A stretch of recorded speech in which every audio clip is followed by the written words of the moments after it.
Bom dia, irmãos. A graça e a paz do Senhor Jesus estejam conosco nessa manhã. Bom demais estar aqui com os irmãos. Eu gostaria de meditar com vocês no livro de Efésios, dar continuidade à nossa série. Abra sua Bíblia, por favor, em Efésios, capítulo 1. Vamos ler a partir do versículo 15.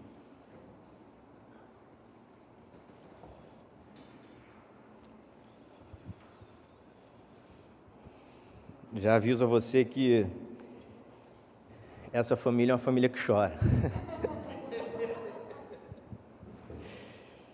Efésios capítulo 1, versículo 15, dando sequência à série de Efésios, eu gostaria de falar hoje sobre o tema Efeitos do Evangelho na vida. Efeitos do Evangelho no viver, na vida do cristão. E no versículo 15, 16 e 17, nós vamos fazer a nossa meditação nessa manhã. E está escrito assim: por essa razão, desde que ouvi falar da fé que vocês têm no Senhor Jesus e do amor que demonstram para com todos os santos, não deixo de dar graças por vocês, mencionando-os em minhas orações. Peço que o Deus de nosso Senhor Jesus Cristo, o glorioso Pai, lhes dê espírito de sabedoria e de revelação, no pleno conhecimento dele. Senhor Jesus, pedimos nessa manhã, Deus Pai, que o Teu Espírito Santo fale aos nossos corações e que o Teu Espírito Santo revele a Tua palavra, porque todos nós dependemos totalmente de Ti. No nome do nosso Senhor Jesus, pedimos amém. Paulo escreve essa carta aproximadamente uns 10 anos depois dele ter plantado a igreja em Éfeso. E é uma carta que circula por algumas igrejas. E ele começa dizendo que ele estava ouvindo as notícias daquelas igrejas. Ele estava ouvindo principalmente duas coisas que chamaram a atenção dele.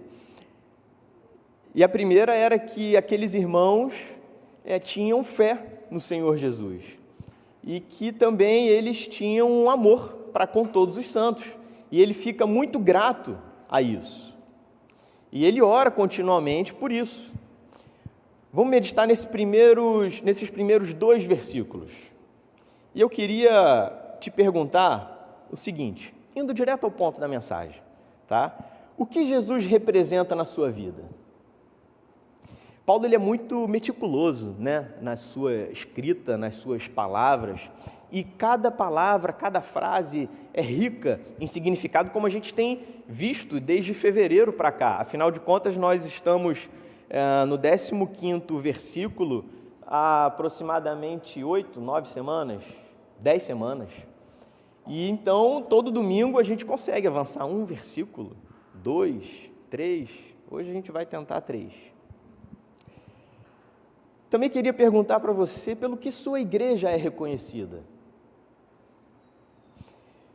Paulo ouviu que esses irmãos tinham fé no Senhor Jesus. Olha que a palavra Senhor aqui, ela, para aquela época, para aquele contexto, ela tem um significado muito maior do que nós podemos entender hoje. Hoje, por exemplo, os filhos não chamam mais os pais de Senhor, talvez os avós de Senhor ou Senhora, mas a gente entende essa palavra como uma expressão de reconhecimento, né, de autoridade, de respeito, sem dúvida, principalmente quando a gente não conhece ou dependendo do contexto que nós estejamos. Mas naquele contexto de Império Romano, Senhor era César. Era aquele que tinha uma autoridade absoluta, aquele que tinha o poder da palavra. E dizer que outro era Senhor, mesmo que fosse num contexto, digamos assim, religioso, isso era uma afronta à posição de César. E, no entanto, Paulo escreve, olha, eu entendi. Há 10 anos eu plantei a igreja e eu estou vindo aqui recebendo as notícias de que vocês têm fé em Jesus como Senhor. Irmãos, Paulo não está afrontando o Império Romano. Paulo está trazendo o significado do que é ter a fé em Jesus, que é não só entender que Ele é o Salvador das nossas vidas, como Ele precisa ser Senhor das nossas vidas, uma autoridade suprema, absoluta. Imagine que, eu acho, para alguns, isso funciona muito bem, que você tenha uma lista de prioridades a fazer, por exemplo, ou lista de prioridades da vida. O que é mais importante na sua vida? E aí, em geral, as pessoas respondem assim, Deus, família, e aí depois vem outras coisas, tipo trabalho, futebol, dominó, tem quem ponha dominó nisso, né? Igreja, entre outras coisas que você queira colocar. Quando a gente fala sobre fé em Jesus ou sobre o senhorio de Cristo, não é uma lista de prioridades. Sabe por quê? Uma lista de prioridades implica no seguinte, a partir do ponto que você ticou o primeiro, você parte para o segundo, e o que mais te dá prazer é chegar no 3, que é o futebol, o Flamengo, o dominó, o lazer, as férias, e seja lá o que for. É como se fossem obrigações. Quando a gente fala de Jesus e quando a gente fala do senhorio de Cristo, como o cristão deve ser reconhecido, não é uma lista de prioridades, é Cristo no centro. E todas as demais coisas sendo acrescentadas. Cantamos isso essa manhã de maneira abençoada e gloriosa. Então, cristão, como ele pode ser reconhecido? Ele pode ser reconhecido se ele tem Cristo no centro de sua vida. Cristo precisa ser o centro da igreja, parece óbvio, mas o próprio Cristo fala, aliás, João escreve isso em Apocalipse, quando o Senhor diz, Apocalipse capítulo 3, versículo 20, ele diz assim, olha, eis que estou à porta e bato. Se alguém ouvir a minha voz e abrir a porta, entrarei e cearei com ele, e ele comigo. Jesus está falando com uma igreja que era ótima, só não tinha Jesus dentro dela. Jesus precisa ser o centro da família, seja no relacionamento de homem e mulher, afinal de contas, maridos, amem as suas esposas como Cristo amou a sua igreja, chegando ao ponto de dar sua vida por ela. Ou, por exemplo, no relacionamento de pais e filhos, acho que em dezembro a gente chega em Efésios 6, versículo 4. Eu estou otimista, né? Estou otimista, entendo. Quando diz assim, pais, não irritem seus filhos, antes criem-nos segundo a instrução e o conselho do Senhor. Olha como que faz sentido. Por exemplo, criar filhos, então vamos transformar e juntar, o raciocínio. Não é uma lista de prioridades, preciso colocar numa boa escola, preciso botar no curso de inglês, fazer um esporte, fazer um lazer, ter uma rotina. Irmão, Cristo precisa ser o centro, o seu filho precisa ser criado segundo a instrução e o conselho do Senhor. E as demais coisas vão sendo acrescentadas. Cristo no centro e as outras coisas acontecendo. Jesus precisa ser o centro do nosso trabalho. O trabalho, irmão, ele não é um castigo depois da queda. O trabalho ele é instituído antes da queda. Deus cria Adão e Eva e ele fala assim, olha, cultivem a terra. Guarda, dá nome aos animais. No nosso trabalho, a função do nosso trabalho ela é muito mais nobre do que trabalhar para o nosso próprio sustento. O nosso trabalho ele precisa ter um propósito. E nós somos, como se fosse uma definição teológica que eu achei aqui, nós somos vice-regentes de Deus para expandir o reino e a glória do Criador por toda a criação, sujeitando, cultivando e guardando a terra. E aí cada trabalho encontra um significado nisso.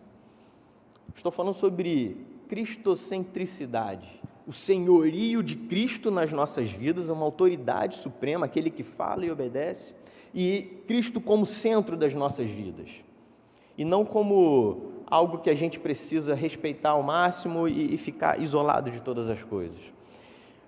Cristo também precisa ser o centro, não sei se eu posso dizer isso, mas do nosso ego. Não é a minha moral, não é o meu entendimento, não são as minhas palavras, a minha justiça. Paulo falou muito bem, olha, vivo não mais eu, mas Cristo vive em mim. Portanto, irmãos, Jesus é o centro da nossa vida.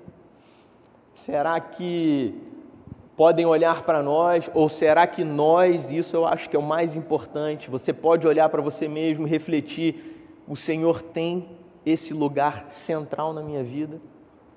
Em Colossenses, capítulo 2, versículo 6, Paulo escreveu assim: portanto, assim como vocês receberam Cristo Jesus o Senhor, veja, falando a crente, já receberam Cristo Jesus o Senhor, continuem a viver nele, enraizados e edificados nele, firmados na fé, como foram ensinados, transbordando de gratidão. Infelizmente, a gente pode ter uma vida semelhante a essa igreja do Apocalipse, em que é tudo ótimo, mas Cristo está fora dela. Isso vai gerar frustração, desânimo e fraqueza, porque a nossa confiança nessa situação não está sobre a fé edificada em Jesus Cristo, mas sobre nós mesmos, sobre a nossa moral, sobre a nossa justiça. Só se declarar um cristão não vai tornar você um cristão. Viver sob o senhorio de Cristo realmente vai transformar a sua vida e você desfrutará do que é ser um cristão de verdade. Continuando no nosso texto, repito, versículo 15, por essa razão, desde que ouvi da fé que vocês têm no Senhor Jesus e do amor que demonstram para com todos os santos. Parece que Paulo conhecia os mandamentos, né? Ele põe até na ordem os mandamentos. O maior mandamento é amar a Deus acima de todas as coisas, e aí a gente pode elaborar isso com a nova aliança e dizer que é ter Jesus como Senhor de nossas vidas,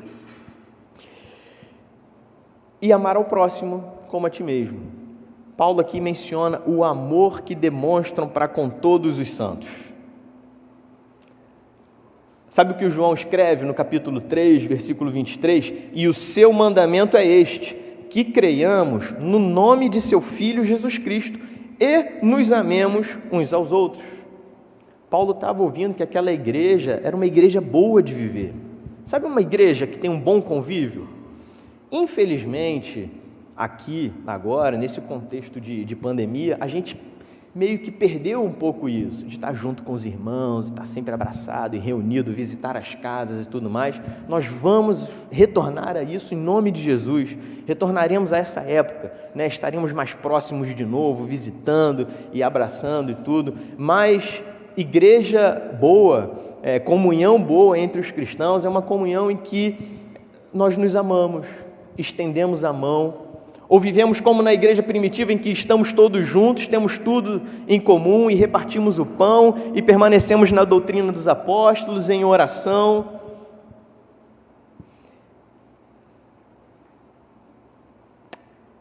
Efeitos do Evangelho no viver. De imediato, viver sob o senhorio de Cristo e viver em amor com os irmãos. Isso era motivo de gratidão para Paulo, porque ele olhou fruto do seu trabalho, ele olhou fruto da sua... Afinal de contas, o trabalho no Senhor não é em vão. Ele olhou e estava ouvindo as notícias, com certeza olhou para trás e pensou, olha, valeu a pena. Irmãos têm crescido, a igreja é boa. O Evangelho está se expandindo. E aí, nessa situação, ele registra que ele dá graças continuamente por essas notícias e por esses irmãos. A gente precisa ter um coração mais alegre quando a gente ouve sobre a expansão do Evangelho no mundo.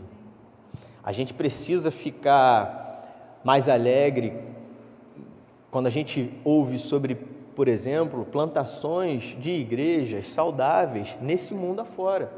Porque será mais um ponto de pregação em que falarão do nome de Jesus e que vidas serão alcançadas e transformadas. Nós precisamos também nos envolver nisso. Sabe, se você prega hoje a um adolescente ou a uma criança, irmão, o Evangelho transformará essa vida e transformará uma família no futuro, um local de trabalho no futuro, ou quem sabe ali se levanta um ministro do Evangelho para plantar uma igreja e tudo mais, é o poder da multiplicação de 100 por 1. A gente precisa ser mais motivado com a expansão do reino, com a mensagem do evangelho. Ao mesmo tempo que quando a gente ouve e quando a gente descobre que irmãos têm se convertido, se rendido aos pés do Senhor, isso precisa ser motivo de gratidão e regozijo no nosso coração, como foi de Paulo.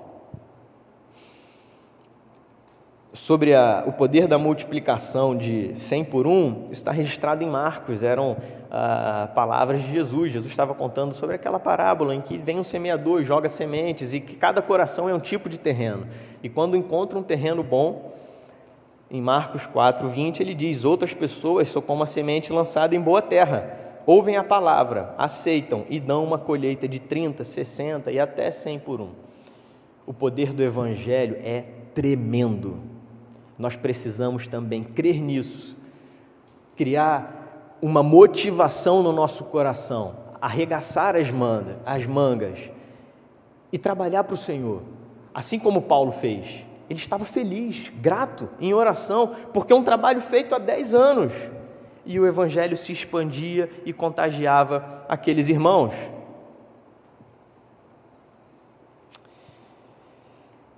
Mas no versículos 15 e 16, é sobre isso que Paulo fala. Paulo faz até esse ponto aqui na carta um reconhecimento do que ele estava ouvindo falar. Olha, são irmãos que creem no Senhor Jesus, são irmãos que amam uns aos outros, e eu oro continuamente agradecido por isso. Mas Paulo sabia que a fé e o amor são apenas o começo. Porque no versículo 17 ele diz assim: peço que o Deus de nosso Senhor Jesus Cristo, o glorioso Pai, lhes dê espírito de sabedoria e de revelação no pleno conhecimento dele. A igreja de Éfeso é uma igreja boa, hein? E sabe o que Paulo está querendo dizer? Irmãos, tem mais. Com certeza, a maioria aqui, se não todos, já foi a uma consulta com um ortopedista. E aí, com certeza, muito provavelmente, você saiu de lá com uma receita de anti-inflamatório, gelo e fisioterapia. E alguns de nós, acho que a maioria, resolveu com isso, sem dúvida. Alguns precisaram passar por outras consultas. Provavelmente você teve uma receita muito parecida, mais sessões de fisioterapia, e outros precisaram ir a ortopedistas mais especialistas ainda do que aquele que você foi num pronto-socorro ou algo assim. Você precisou de um especialista em uma articulação, um ortopedista, não, esse é especializado em joelho, quadril, ombro, mão, pé, e tem tudo isso, coluna, né? O ponto é que não basta cursar a medicina e fazer a residência em ortopedia, pode ter algo a mais. Esse ortopedista que já cursou aí 9 anos de estudo, ele vai precisar se especializar fazer uma especialização ainda numa articulação, ganhar tempo de cirurgia, ganhar experiência, estudar mais, cursos, etc, etc. A carreira desse profissional, eu quero fazer esse paralelo com, entre aspas, a carreira de um cristão. Você começa confiando no senhorio de Cristo, vivendo o amor com os irmãos, mas você pode continuar evoluindo, digamos assim, no conhecimento e na sabedoria pela revelação do Espírito Santo de Deus. Paulo diz assim no 17: peço que o Deus de nosso Senhor Jesus Cristo, o glorioso Pai. Paulo aqui já introduz um pouco até sobre doutrina de oração. E eu gostaria de conversar sobre isso com vocês. Irmãos, as nossas orações são direcionadas ao Deus de Jesus. Pode parecer meio confuso, porque você fala assim, mas Jesus era Deus, como assim era o Deus dele e tal? Paulo faz uma referência de quando Jesus vem como homem. Quem era o Deus daquele homem, Jesus? Era o Deus Pai. E que Deus Pai é esse? É o Deus do versículo 3. Bendito seja o Deus e Pai de nosso Senhor Jesus Cristo, que nos abençoou com todas as bênçãos espirituais nas regiões celestiais em Cristo. Irmão, é ousado mesmo. Irmão, é com confiança mesmo que Paulo dirige a sua oração a esse Deus poderoso que já nos abençoou com todas as bênçãos celestiais. Tem gente que tem medo, que não tem confiança em orar e falar com Deus Pai. Quando oramos, irmãos, falamos com Ele, o Deus Criador de todas as coisas, o Deus Todo-Poderoso, o Deus Eterno. Nós não nos dirigimos a um amuleto ou falamos com alguém que não tem o poder de responder. E isso tudo por intermédio do Senhor Jesus Cristo. Oramos ao Deus Pai, o Espírito intercede por nós, Cristo intercede por nós, Cristo traduz a nossa oração, porque nem o nosso coração sabe exatamente como orar, como falar com Ele, mas as nossas orações chegam a esse Deus no terceiro céu, nas regiões celestiais onde estão as nossas bênçãos, que é o local onde Jesus ressurreto está. Onde Paulo, por exemplo, quando foi arrebatado e diz, olha, tem um homem que eu conheço que tem uns 14 anos, há uns 14 anos, ele foi arrebatado a um terceiro céu, e eu não posso descrever o que ele viu. E Paulo diz aqui, que as nossas bênçãos espirituais estão nas regiões celestiais em Cristo. Tá, aí parece uma coisa inalcançável, né? Porque qual o sentido que isso tudo está fazendo? Irmãos, quando oramos ao Senhor, nós encontramos paz com Deus. E aí eu quero dizer para você que de repente está com seu coração aflito. Meu irmão, ore. O Senhor tem o poder de transformar a sua aflição e a sua angústia em paz. Porque Ele é consolo na aflição. Ele é amparo na provação.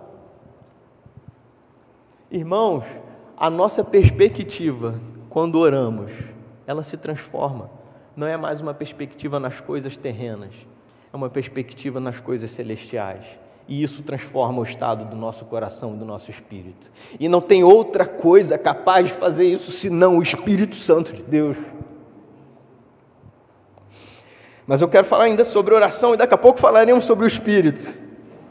Paulo continua dizendo o seguinte, a oração dele, peço que o Deus de nosso Senhor Jesus, o glorioso Pai, ou com algumas traduções tem escrito, o Pai da glória. O que é glória? Irmão, glória, a gente nem consegue definir, mas é assim, a perfeição absoluta, o conjunto de todas as perfeições de Deus, de todos os atributos do Senhor. Ele é o Pai da glória, e eu te pergunto, o que um pai não faz? O que um pai faz se não é dar aos seus filhos o que ele tem? E já está escrito no versículo 3, que Ele nos abençoou com todas as bênçãos espirituais nas regiões celestiais. Paulo está pregando aqui, falando para os irmãos, olha, nele nós fomos adotados como filhos, nele nós temos redenção por meio do seu sangue, o perdão dos pecados de acordo com as riquezas da graça de Deus, e tudo isso que nós falamos e meditamos nas últimas semanas. Paulo está dizendo assim, olha, eu oro ao Pai da glória, a esse Deus que está disposto a estender a sua mão. E aí é fé e amor, mas tem algo a mais, é o conhecimento, é o relacionamento com Deus, e tudo isso através de algo que nós negligenciamos muito como cristãos, é a verdade, que é a oração. Irmãos, precisamos crer nessa palavra, e termos ousadia, como está escrito em Hebreus, para orarmos ao Senhor e falarmos e nos reportarmos a Ele, ao Pai da glória, ao glorioso Deus do Senhor Jesus Cristo. Amém. Paulo então bebeu uma água.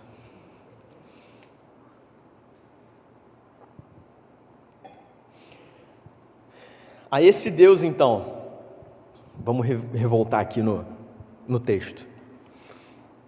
Paulo então ouviu as notícias, viu que esses irmãos eram reconhecidos pelo senhorio de Cristo, viu que esses irmãos viviam em amor uns com os outros, dá graças por isso e ora ao glorioso Pai por esse nível maior, por essa evolução, por esse desenvolvimento do viver do homem, algo que Cristo conquistou, que é pleno conhecimento de Deus. E o conhecimento aqui não é a teologia, porque aí, se fosse, todo mundo agora iria se inscrever em todos os cursos disponíveis de teologia, nós leríamos a Bíblia incessantemente. Paulo não está falando disso. Esse conhecimento dele, que está no final do versículo, no pleno conhecimento dele. Paulo está falando sobre relacionamento com Deus. Irmãos, a fé cristã não é algo estático. A fé cristã não é algo teórico. O relacionamento com Deus foi o que Cristo restabeleceu na cruz para nós. Precisamos e podemos viver isso de verdade. E para isso precisamos da revelação do Espírito e sabedoria do Espírito. Eu gostaria que esse fosse assim, o gostinho, sabe, dessa mensagem para que você imaginasse, eu preciso dar um passo à frente, eu preciso conhecer um pouco mais a esse Deus. E que não ficássemos apenas na fé e no amor, não apenas, mas tem mais. O exemplo que eu gostaria de dar aqui é sobre Jó, por exemplo. Jó, você sabe da história, um homem de fé e tudo mais, foi afligido e etc. E no final, Jó diz, olha, antes eu te conhecia só de ouvir falar, mas agora os meus olhos te veem. O Jó, ele usa uma expressão, ele está usando o sentido da audição. Ele ouvia Deus, as coisas de Deus. Ele usa um sentido que é o seguinte, imagina que você está com os seus olhos fechados e você ouve, olha, Deus é isso, Deus, né, pode fazer aquilo, e Deus. Mas chega uma hora em que ele declara que não é mais só um sentido de audição, ou algo que talvez venha de longe, mas ele usa o sentido da visão, como algo que ele quase que toca, como algo que é muito mais perto, como algo que é muito mais real. Agora os meus olhos te veem. Veja que ponto a experiência do homem pode chegar com o Deus eterno. Podemos, irmãos, ver o agir de Deus, ter certeza absoluta de que é Deus cuidando e guiando as nossas vidas. Paulo quer chamar a atenção desses irmãos para o seguinte: precisamos ter experiências de fé. E não são experiências, tem que ter cuidado com as palavras, né? Mas não são experiências sem sentido. Experiências de fé. Você conhece o Salmo 73? É um dos meus preferidos. Vamos abrir? Salmo 73, porque se você não conhece, você não sabe o que você está perdendo. Não vou ler todo. A Andréia já leu aqui uns 30 versículos, foi ótimo, foi uma benção. O Salmo 73 é um salmo de Asaf, e é um homem de fé que passa por uma crise.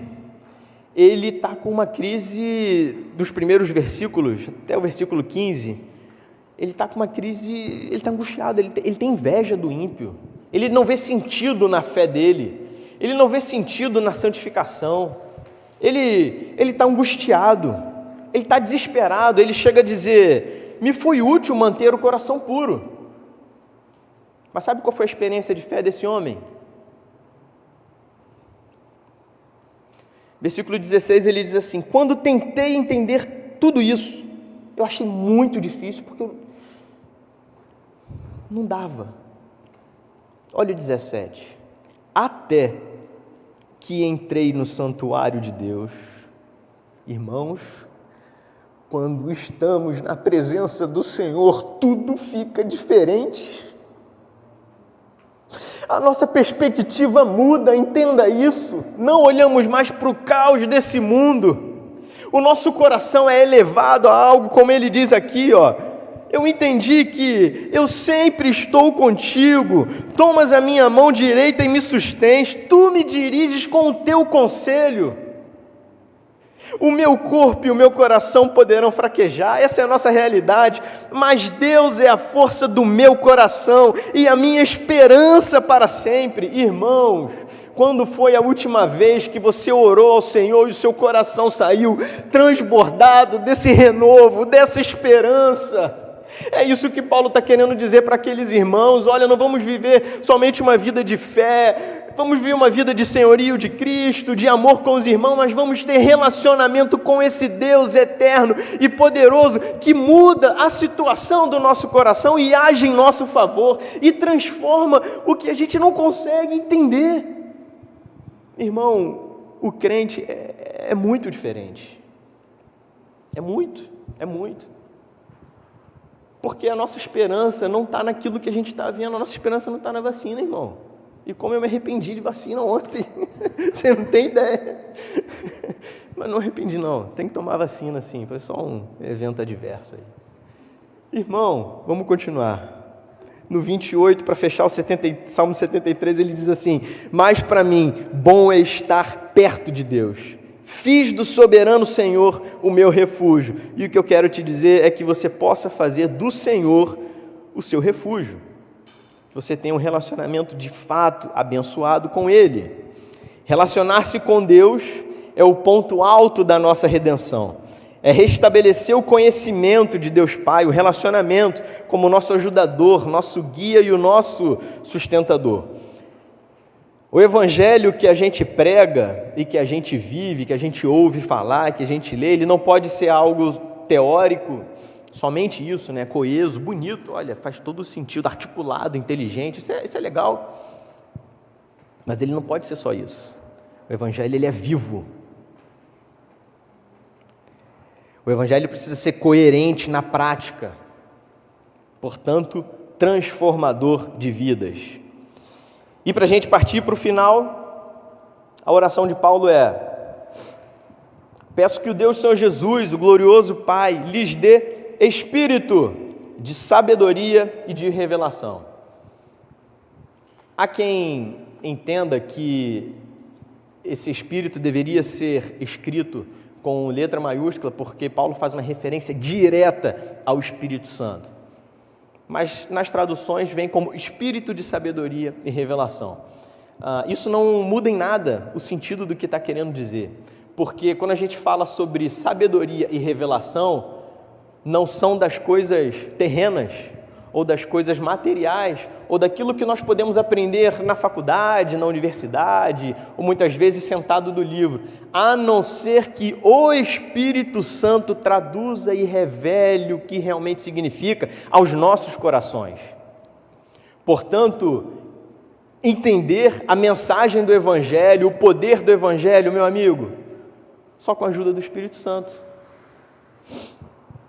E se você acha que essa mensagem é fervorosa demais, eu vou chamar um teólogo reformado aqui, um dos meus autores prediletos, quando ele diz assim: temos consciência da nossa ativa e constância dependência do poder do Espírito Santo.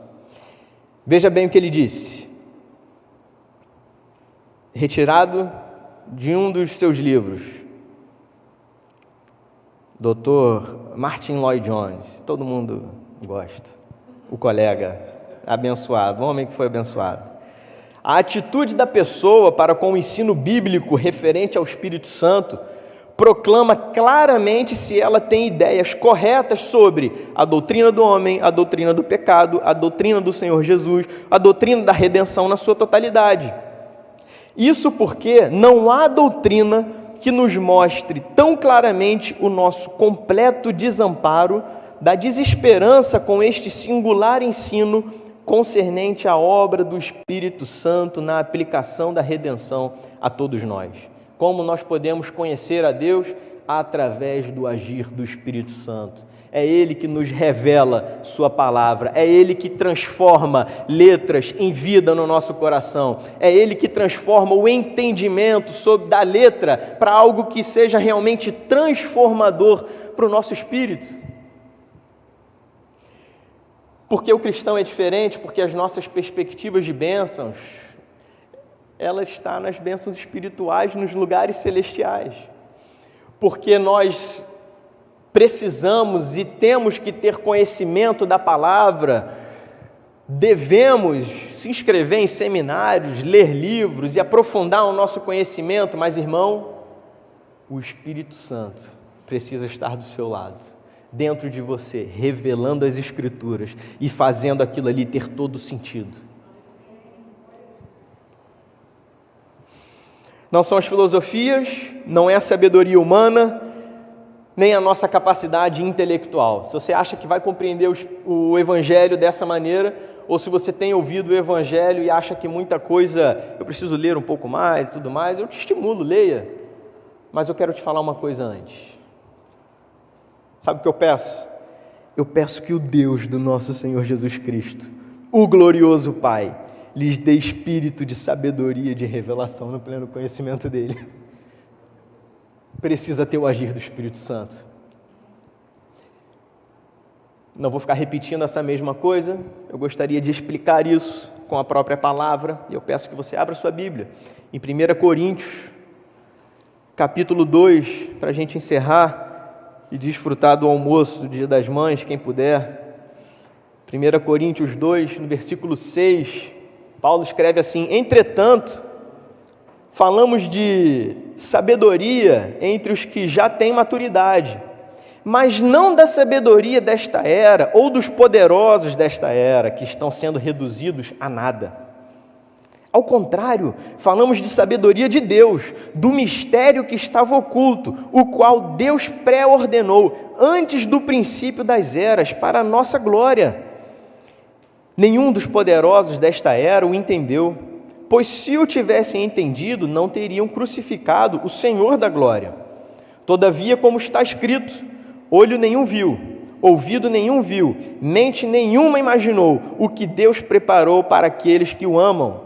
Mas Deus o revelou a nós por meio do Espírito.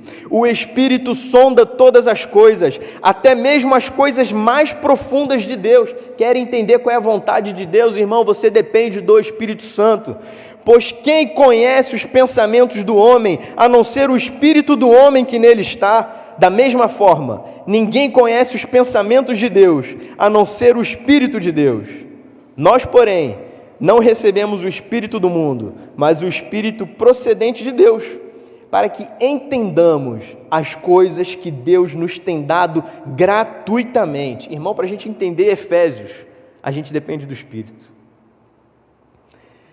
Delas também falamos, não com palavras ensinadas pela sabedoria humana, mas com palavras ensinadas pelo Espírito, interpretando verdades espirituais para os que são espirituais. Veja o 14. Quem não tem o Espírito não aceita as coisas que vêm do Espírito de Deus, pois lhes são loucura, e não é capaz de entendê-las, porque elas são discernidas espiritualmente. Por isso que o Evangelho é loucura, para quem não tem o Espírito.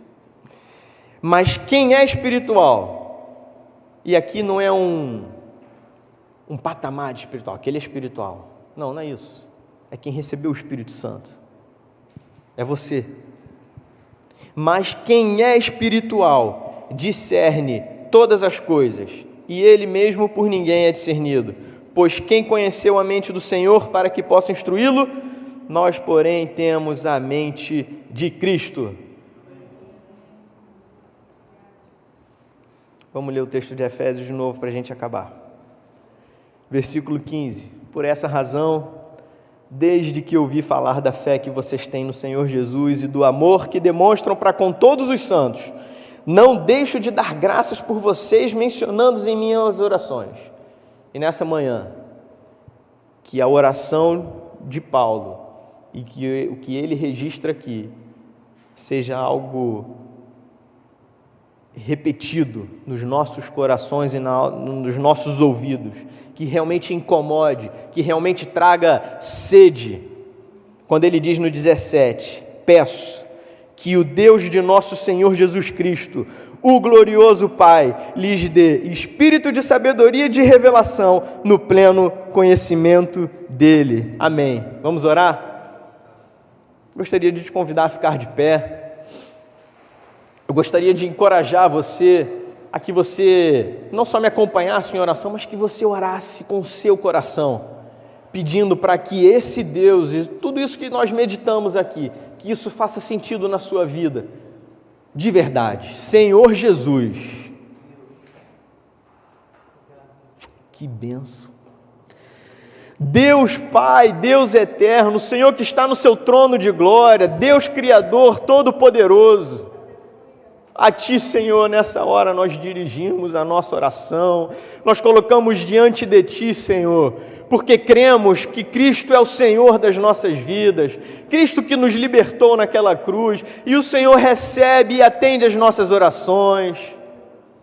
Pedimos que pelo poder que há no Teu Espírito Santo, o Senhor transforme as nossas vidas e nos leve essa igreja, os irmãos aqui presentes, aqueles que estão em casa ouvindo, seja em que momento for, que o Senhor nos leve a um conhecimento pleno do Senhor, que o Teu Espírito Santo haja com revelação da Tua palavra e do Teu poder ao coração de cada um de nós, Senhor, para que possamos crer que o Senhor toque sim no ventre da mulher estéril, que o Senhor toque sim, Deus, na realidade familiar de cada um, transformando a confusão em paz, transformando a confusão em alegria, em harmonia, para que haja reconhecimento que o Teu Espírito Santo é poderoso e que a maior obra que nós podemos desfrutar foi a Tua obra na cruz e o nosso relacionamento com Deus Pai, o Pai da glória, o Deus Todo-Poderoso. Senhor, transforma as nossas vidas,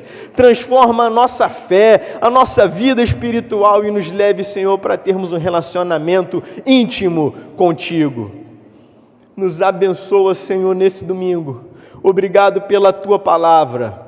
No nome do nosso Senhor Jesus Cristo, aquele que interpreta, aquele que intercede por nós, nós pedimos nessa manhã. Amém. Que Deus nos abençoe.